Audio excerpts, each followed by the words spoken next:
Okay, my cat is friggin' moving on her pizza box again, but I don't know where to start this from because I've already had some text that was new. So I'm just gonna start from here. And if anything is the same, I will just skip through it and we'll just go through that together. Okay, 11. What we've just been through is me in the garage being ambushed by the hunters and the two vampires. But before that was Marcus's when we went into the like dream thing together, and that was different. So I don't know, not super different, but different. 11:30 blinked the clock. Since I woke up, I'd been sitting on my bed in something of a tired daze. Maybe the blood I drank the other night wasn't agreeing with me, or else I wasn't getting enough vitamin D. No, that probably wasn't it. Either way, the prospect of falling back asleep was more and more tempting. A soft knock echoed through the room. Yeah, this is new, Valkii. Miss Locke wants to see you downstairs at your earliest possible convenience. Someone's cool, polite voice called from behind the door. I'll be right there. Please, the matter is urgent. After those last swift words, I heard the agent's footsteps echo down the hall. I knew from past experience that Charisse had no problem barging into my room if necessary, so it made sense to hurry down. I finished dressing and left my room wondering what this urgent matter could be. Something related to the war, more than likely. Valkii. Charisse greeted me briskly when I entered the meeting room. She was already scowling, which meant bad news was probably on its way. Evening, you called for me? Indeed, and not frivolously. Lowering her voice to a brisk murmur, Charisse strode towards me. Mere minutes ago, I received a call from Marcus. He sounded, well, highly distressed, to say the least. Of course, he refused to say what on earth was so upsetting. Instead, he asked only that I send you to him. She adjusted her glasses with an annoyed sigh, although there was a note of worry in her tone. You'll recall I asked you to stay away from Marcus, but I'm no fool. I know you are doubtlessly subverting that request at every opportunity. However, considering the recent attacks he's suffered, his mental state is, well, he may require some sort of support. Beyond that, if I kept you here, he'd inevitably find a way to sneak you out. I'll never understand how he manages that. Her last words trailed off in a low mutter, her chest rising and falling as she huffed quietly. Therefore, just this once, I will allow you to go. I'll head over right away. Good, hopefully I needn't remind you to be extremely careful. Roam through any dark places and you may very well be attacked again. Motioning to the door, Charisse cleared her throat. Oh, and Valkii. If he tries to convince you to participate in any other disastrous actions, please exercise your ability to say no. Around Marcus, it's prudent to make good use of it. With that snarky send-off, I left the meeting room to head outside, where a car was waiting for me. Charisse's silent driver sat behind the wheel and swiftly took off as soon as I got in. I noticed he seemed to be driving faster than usual, cresting higher and higher over the speed limit. His driving wasn't anywhere as crazy as Marcus's had been, but he seemed impatient, almost anxious to get to our destination. Before long, he pulled up in front of the shop. Thanks. As usual, he made no reply. It would have been nice if he said something, honestly. I opened the car door, stepping out in front of Blood and Roses, but right as my foot hit the sidewalk, it happened again. Yeah, this has been happening sometimes, like, the whole world would go, like, black or distorted or something, but then it would be normal again. A strange flicker in the sky all around me, and all I could see was vast, endless, beautiful space. It faded away as quickly as it came, leaving me dizzy and a little disoriented. But by the time I recovered, I realized the driver was already heading back, disappearing down the road. What a strange feeling. I wondered if it had something to do with my Golgotha visions, or maybe some kind of lasting head trauma from Marcus's car ride. Probably. I hadn't come here to worry about my own problems, though. Pushing open the door, I hurried inside, glancing around for Marcus. Everything looked as messy as I'd seen it last, though I wasn't sure if that was reassuring or alarming. At first, there was no sign of him until I stepped out of the shelves. Marcus stood behind the counter, staring at me intently. Marcus, is everything all right? He kept staring, brow furrowed in a deep, painfully serious line. A long moment of silence passed. Valkii, I'm so very, very glad you came. After slowly reaching for something behind the counter, Marcus began to approach me, gingerly holding whatever it was inside his coat. He stopped less than a foot away, still solemnly frowning. I am in dire, desperate need of aid. His low voice seemed to tremble. For only you, Valkii, can help me. Clean my carpet.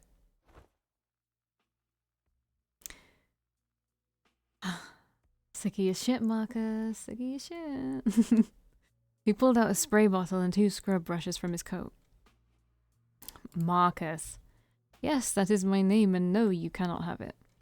Leering at me delightedly, Marcus gestured towards the dark patch on his carpet nearby. It still reeked of an acidic scent, and now it was mingled with the chemical smell of various cleaning agents. You see, I lost a rather awful amount of blood during the attack, and the damnable stuff simply refuses to come out. Now, just this evening I purchased what's it called now? He peered down at the bottle in his hands, then brandished it proudly. Ah yes, nice-smelling Pete's All-Purpose Carpet Cleaner. It says right here on the back, removes blood like magic. You see, I simply needed a second greased elbow to assist me, and it just so happens you are the most reliable elbow I know. Roll up my sleeves. I always believed you were a woman of fine spirit. Like a knight giving his squire a sword, Marcus took my hand, firmly pressing a brush into my palm. Then, draping his arm around my shoulders, he guided me towards the stain in question.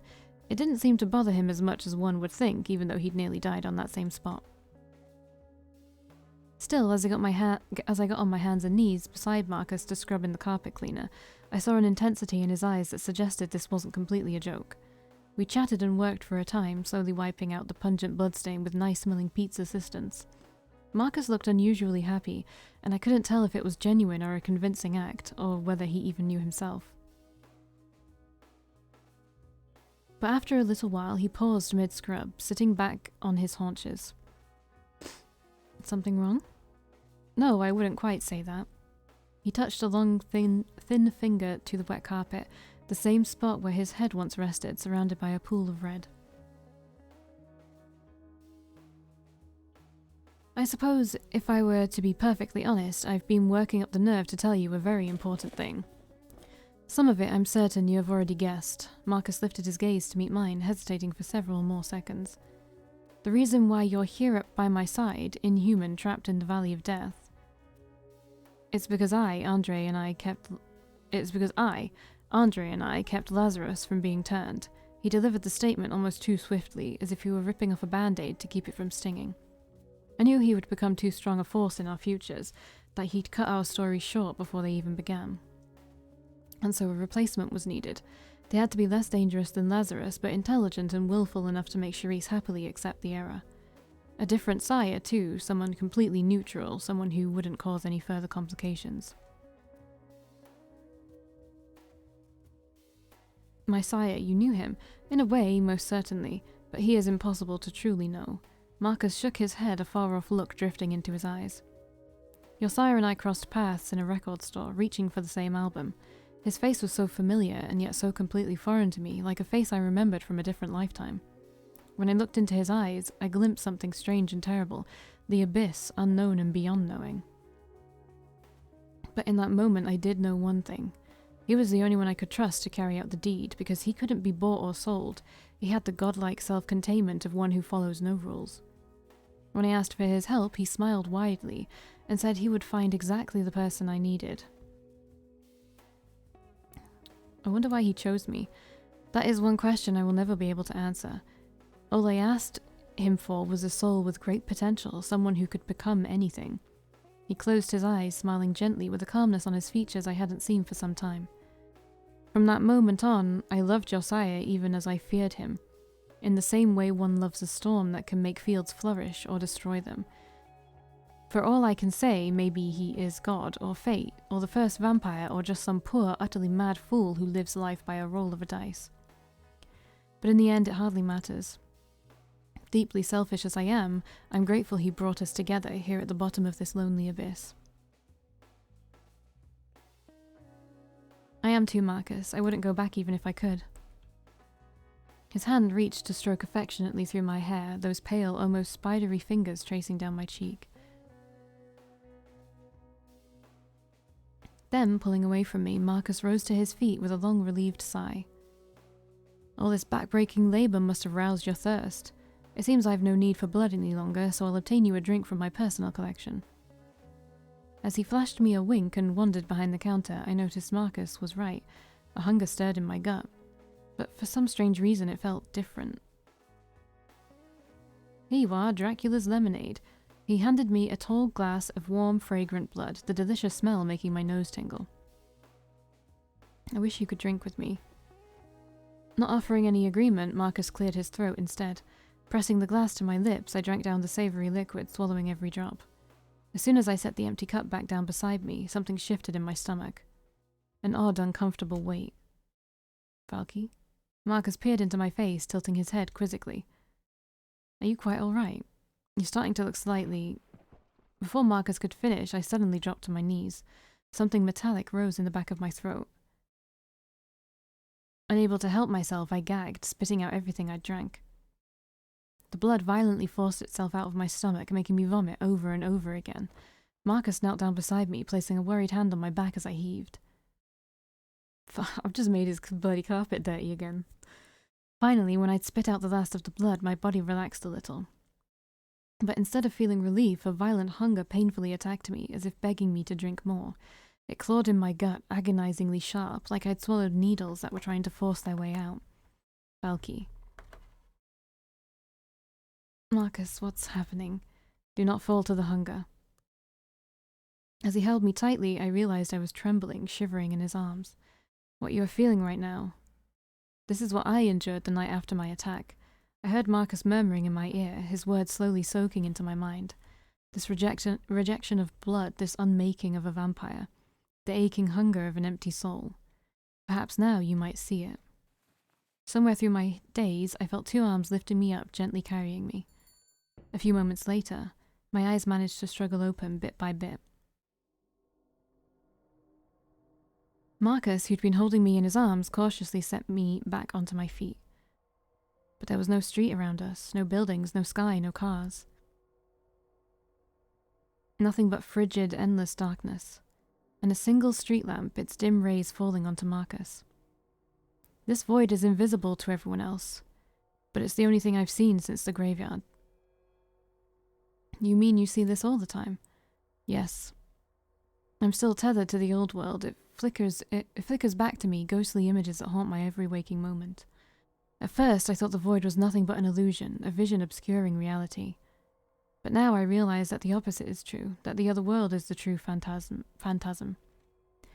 A grand circle with actors, with us, always fated to follow the same story, make the same mistakes, die and repeat our follies all over again. We are trapped there, believing that it is what life is meant to be like, because we never questioned the world we took for granted. Then we could escape from it all. I believe we can. I believe we always could. Marcus paused, a strangely hesitant look drifting over his face. For once, he actually seemed uncertain, like he didn't know what the next words from his mouth would be. My restless spirit longs to free itself from that world, Valkii, yet I have been too afraid. Afraid of the dark, unknown lands beyond our cell, afraid they may be the loneliest place in existence. His smile turned self-deprecating, as if he were embarrassed by his own confession. My fear is all that has kept me from breaking free.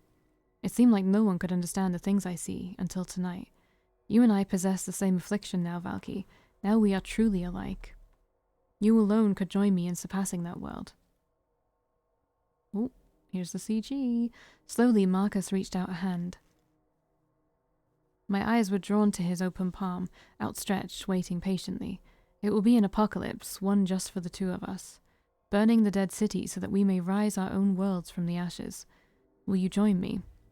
Yeah, sure, why not? I will. Take his hand. I placed my hand in Marcus's ice-cold own. For a moment he squeezed it tightly, as if to confirm I was truly real. Then his grip loosened and he stepped back with a slow nod. Then, the midnight after tomorrow, then, marks our departure. There is only one thing I ask you to do, Valkii. That day, unlock your door before you sleep. That's all. I can probably fit it in. Wonderful. His sober look finally softened a little, growing into a relieved smile. Oh, and perhaps you'd better leave your room key at the front desk. It would only be polite, after all. Now, with all those pesky logistics out of the way, you had best be returning to your room, don't you agree? What do you...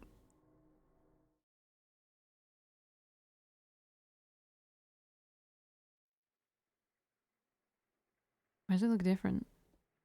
Rain pattered gently against my window. I gazed down at the distant city streets, where the wet pavement glistened with the reflection of endless nights. A little while ago I'd awoken from a strange dream, but I wasn't sure it had been a dream. All those things Marcus had told me, the mirror, the destruction of Hollywood, I remembered it so vividly. When I readied myself for sleep in the morning, I'd leave my door unlocked, just in case. There was no telling what would happen. Those uncertain thoughts rolled in my mind as I closed my eyes, listening to the gentle storm. Somehow it made the world seem so peaceful, calm and drowsy, entirely different from the bristling tension that had filled the past few days. Listening to the rain almost made my tired body want to drift back to sleep. Oh, ring ring. The phone interrupted my thoughts, snapping me back to the moment. I reached over to pick it up, but as soon as I held the receiver to my ear, Valkii, Sharice's voice hissed out at me. I'm coming up to your room now. Oh, this is a skip moment.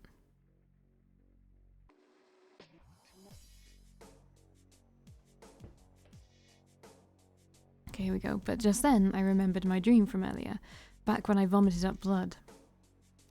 Curious and slightly afraid, I grabbed a blood pack from the fridge. I sank my fangs into the top and took a small drink, hesitantly swallowing. It tasted the same as always, of course it would. Right as I was about to gulp down the rest of the blood, my stomach churned. It was happening again.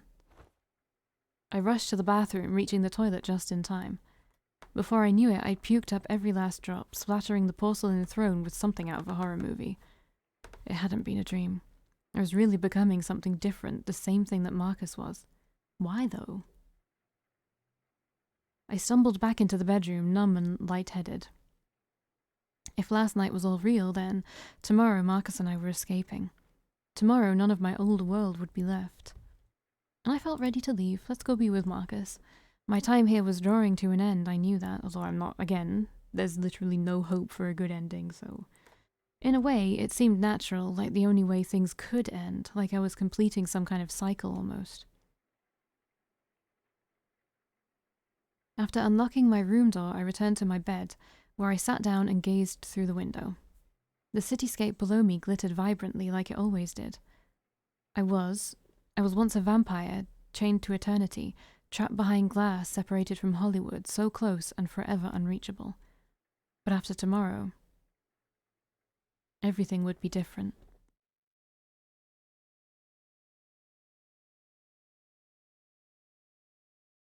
My eyes flickered open. I was still lying in my bed and I felt like I'd been sleeping for ages, but I couldn't remember any dreams. Slowly rising to my feet, I glanced at the clock. 11:30 it read. Just like any other night, I dressed and groomed myself, allowing my muscle memory.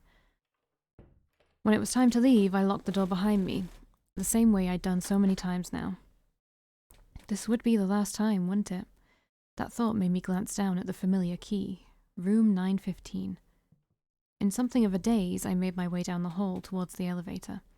The room numbers passed by me in a blurry marquee. 913, 911, 909. Ooh, it's going backwards. Finally, I reached the elevator, beginning my descent to the lobby. Oops. It was entirely empty. No lingering Ascari, no clerk, no Sharice.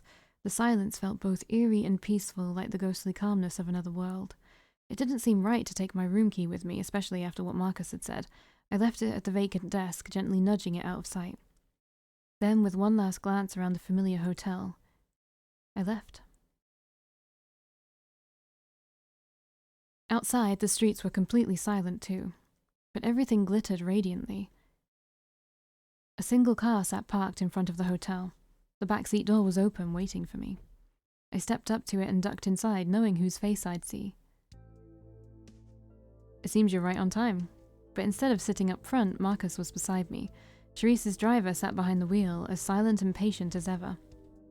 Oh yes, I forgot to mention him, didn't I? That fine fellow was the one who brought me here, so I thought it might be a little unkind to eject him.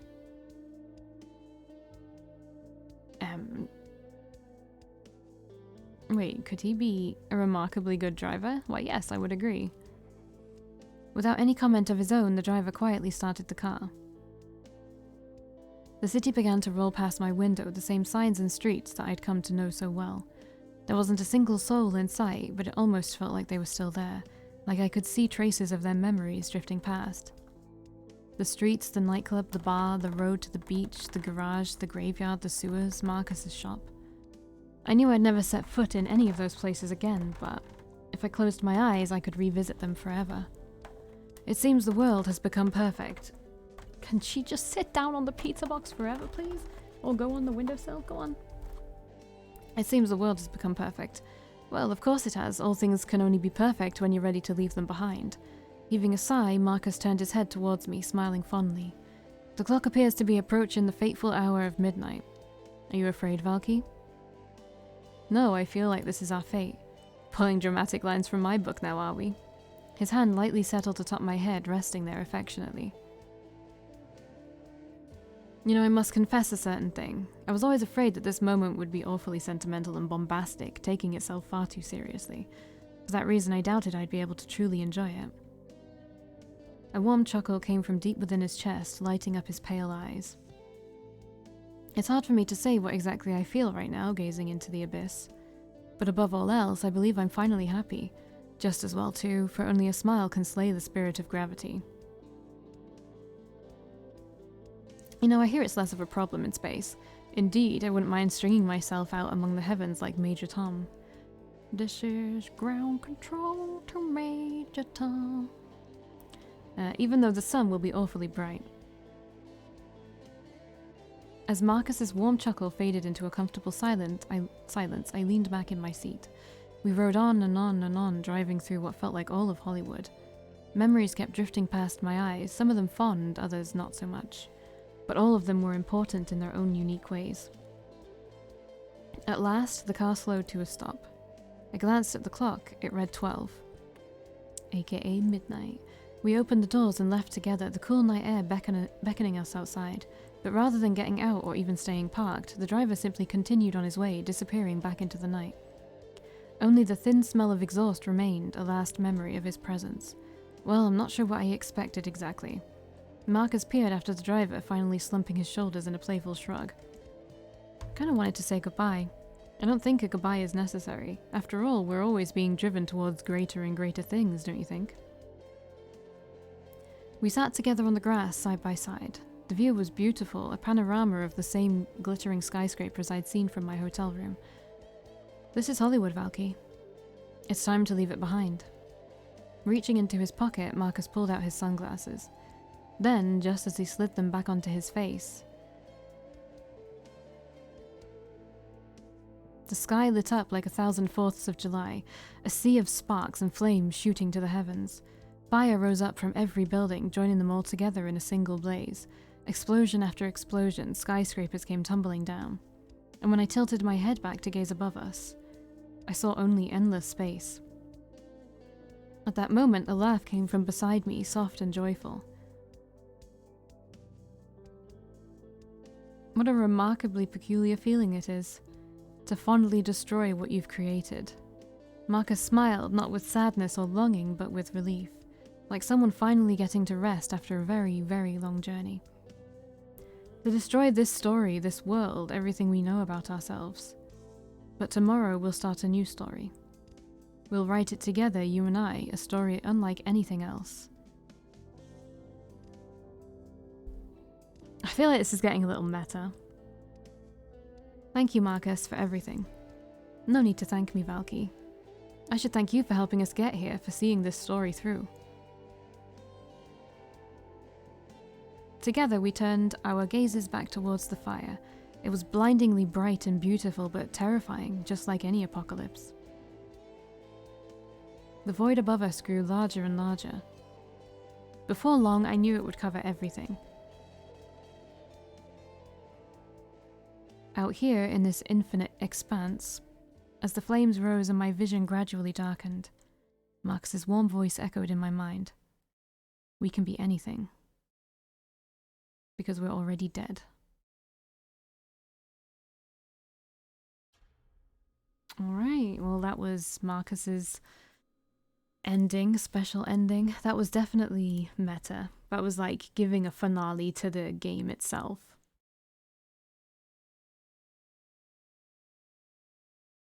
I like that though. I do need a shift in my seat, 1 second.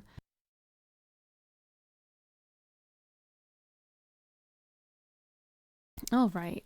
Phew. Definitely meta and definitely I don't entirely know what to think of it. Like I'm trying to puzzle out what it meant to, I don't know, was it like, because they were no longer vampires really. I don't know, is it like, so okay, Markus, in the ending you needed to get, he left to go and find like a cure, but like he couldn't. I don't really know how to puzzle that out right on the spot. But it's like, I don't know, like he was waiting for you to finish everything else. Cuz it did, I don't know. I'm having some conflicting feelings about it. I agree. I mean this was a good way to end it. It did feel very meta at the end. Like he was actually looking at you know what I mean? God, I guess I need some time to like think about this. But obviously the most obvious thing was it was a closing of the story and moving on with Markus. You know, like almost like he was like, I don't know, like a keeper of all the secrets, and like he knew everything because he's a Golgotha. Like even if he didn't know everything, he knew like enough. And he was tired of this place, but he couldn't move on until we were done. So when we were done, we could move on. You know? I don't know, it's, I don't mind that it got meta, and I thought it would as soon as I saw the like every time like I would be skipping and then suddenly new text would appear and it would be like the screen going black and then being like, oh, the whole world has gone black and distorted, etc. And I was like, huh, yeah, okay, I already kind of see what they're doing. They're trying to say that this world wants to, like this, the world that encompasses Red Embrace Hollywood, like it's ready to be done. You like, and you just have one more thing to do. Like you've heard it all, you've heard all the stories. This, I mean, obviously this one is probably the best ending because you know you get to stay with Markus in fucking, this is going to talk about, I'm spoilering the other routes now, so you know if you haven't watched them, I mean I probably already spoiled them like 1,000 times. I'm sorry. I went Heath, Markus, Randall, and then this ending. But yeah, his special ending, he faked his death basically, like, and I'm pretty sure the creator has confirmed that he faked his death. Like he was confused that people were like, they thought it was like a truly sad ending and that he just killed himself by like being in the sun.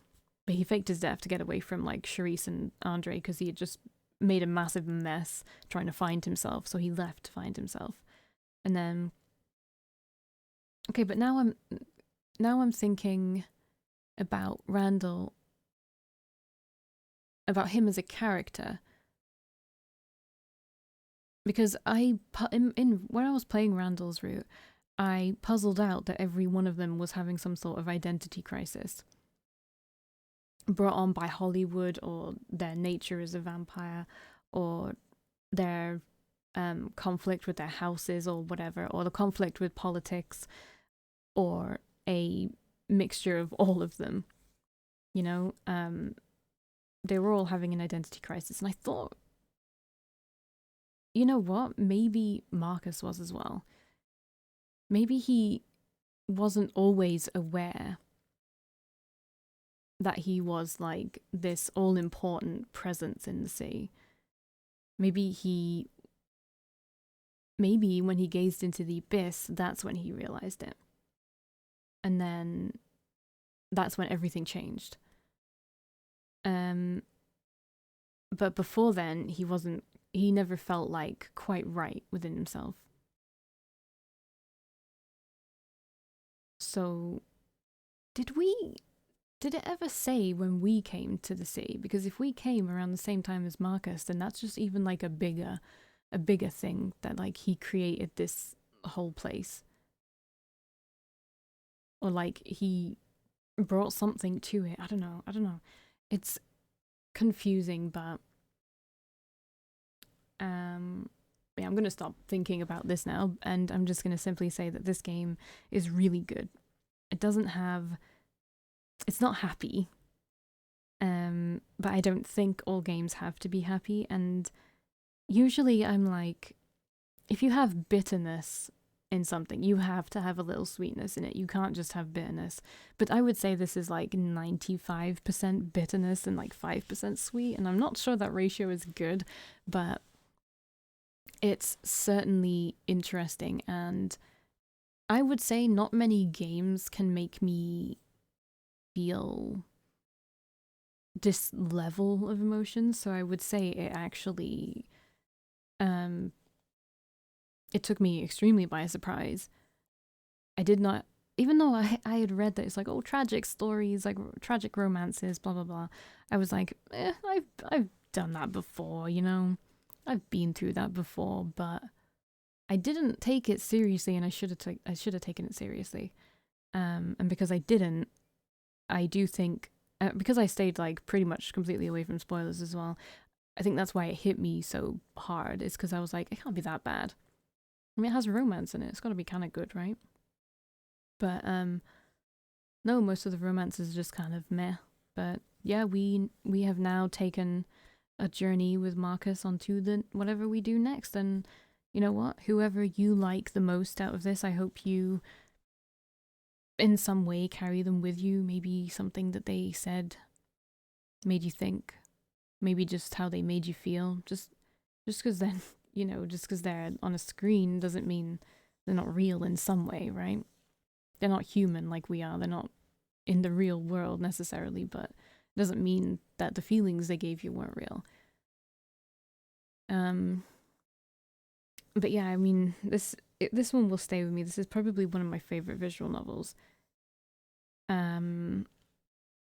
Yeah, just because, I mean, I think the writing was great most of the time. Like, I really do.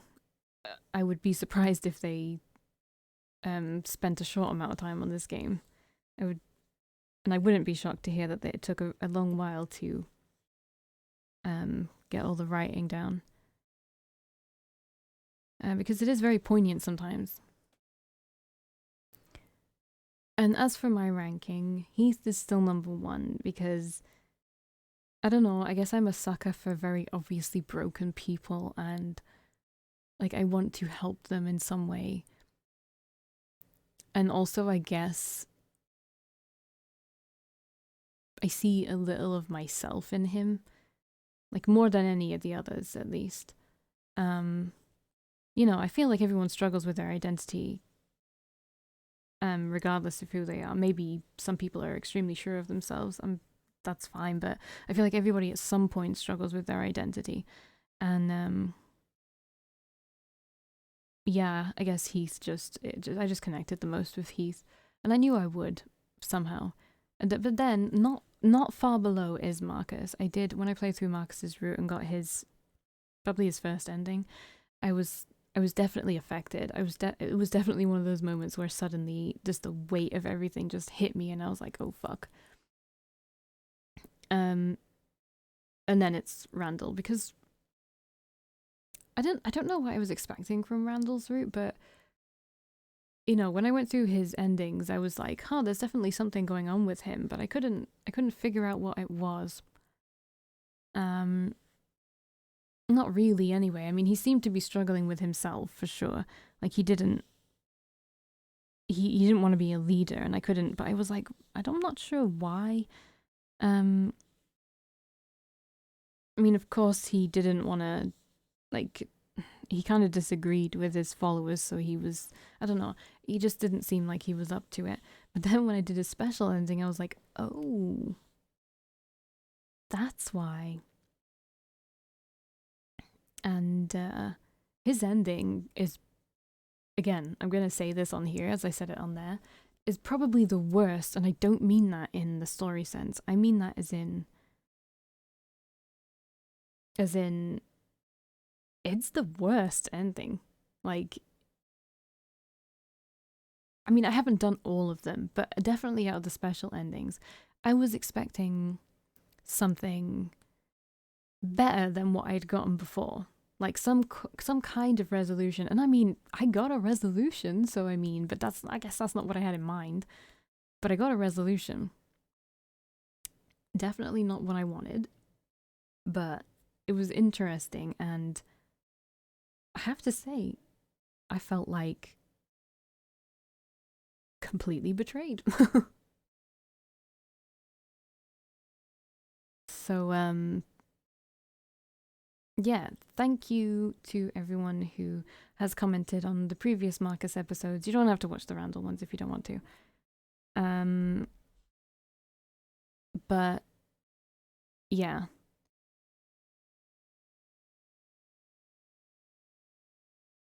Sorry, I had to pause, so I completely lost my train of thought.